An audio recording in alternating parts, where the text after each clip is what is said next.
Previously on Dark and Twisted.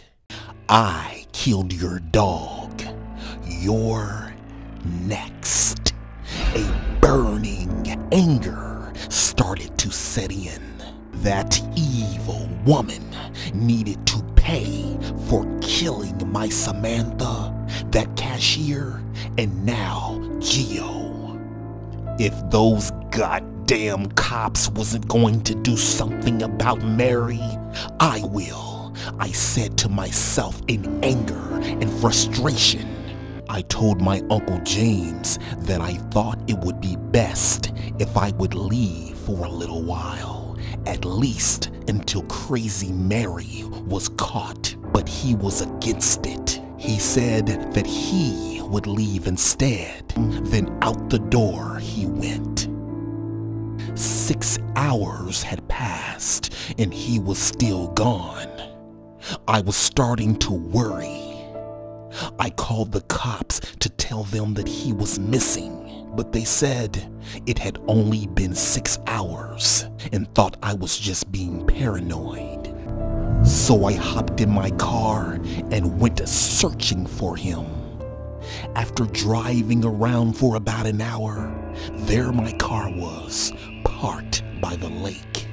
When I approached it, the engine was still running, but there was no sign of him anywhere.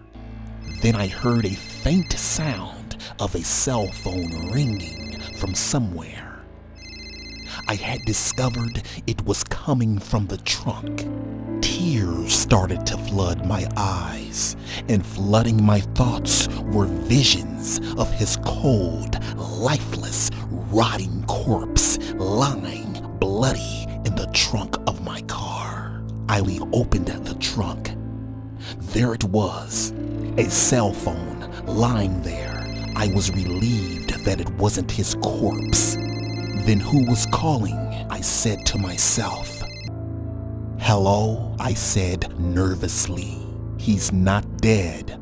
Well, not yet anyway, but you will be in a matter of seconds, said the voice of Mary, followed by her nasally, evil giggle. I dropped the cell phone on the ground as every inch of my body began to shake violently.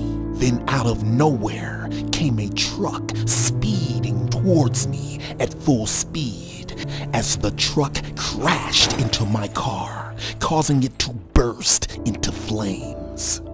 Two figures exited the car and started walking toward me.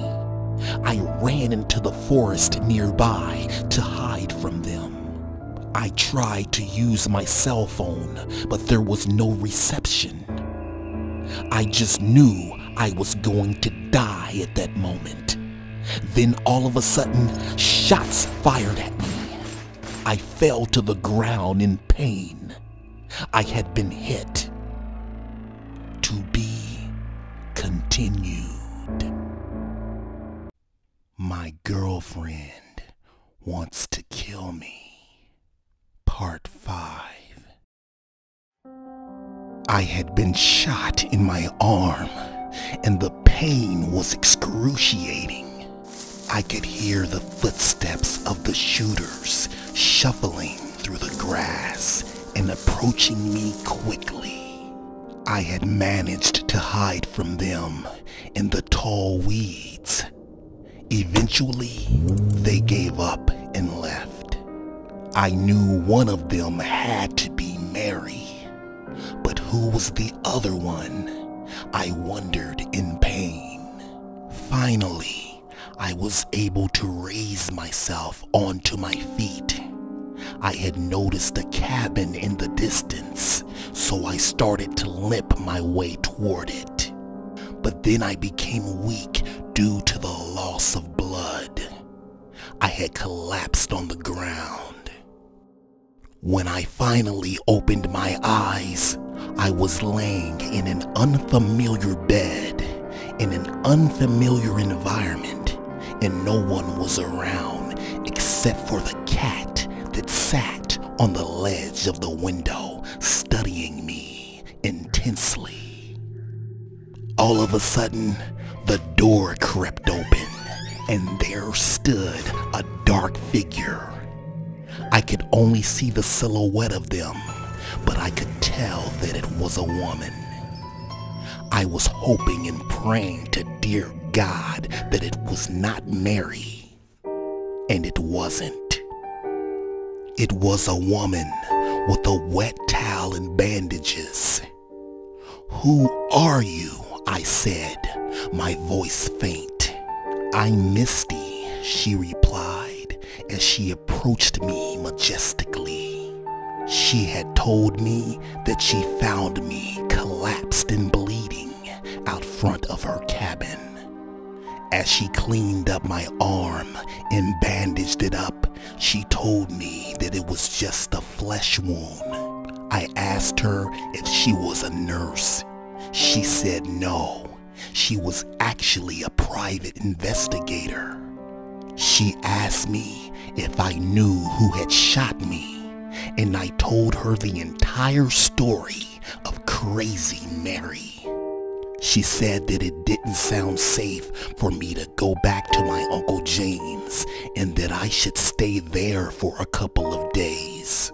But I told her that my Uncle James was missing and had been kidnapped by Mary, and I needed to find him.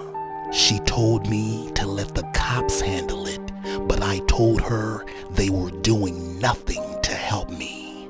She said that she had a few friends down at the police station and would make a few calls to get the missing persons report expedited. I thanked her, and she smiled at me ever so softly. She said that she would help me expose Mary since she was a private investigator. She got on the internet, connected a few dots, and told me that she had a few leads already. Then she said that she would take me back to my Uncle James for me to pack a suitcase, and told me that we were going on a little trip back to Mary's hometown so she could investigate things further.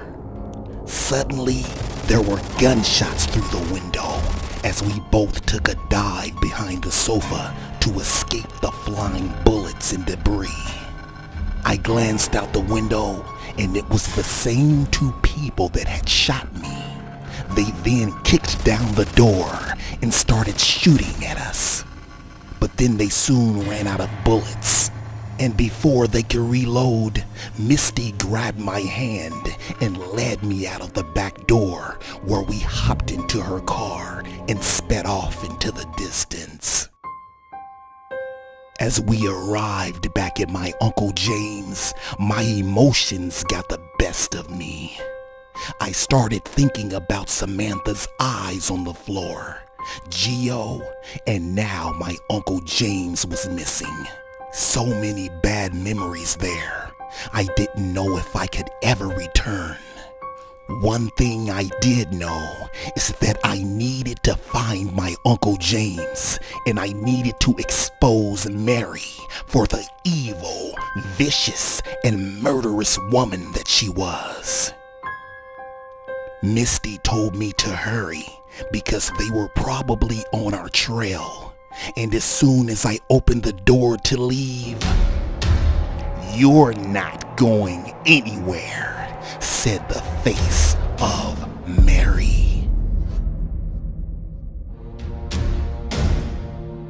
To be continued.